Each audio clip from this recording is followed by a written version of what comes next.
मी कोणाला भिऊ? कोणाला भिऊ मी? हे जे सगळं गावात चाललंय ना ते फार चुकीचं आहे.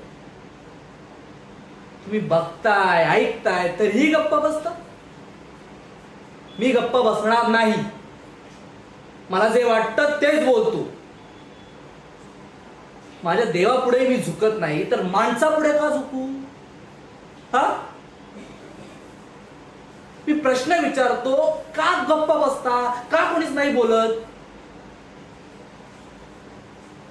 हे असं भीतीचं बांडगुळ बनून का जगायचंय आपल्याला?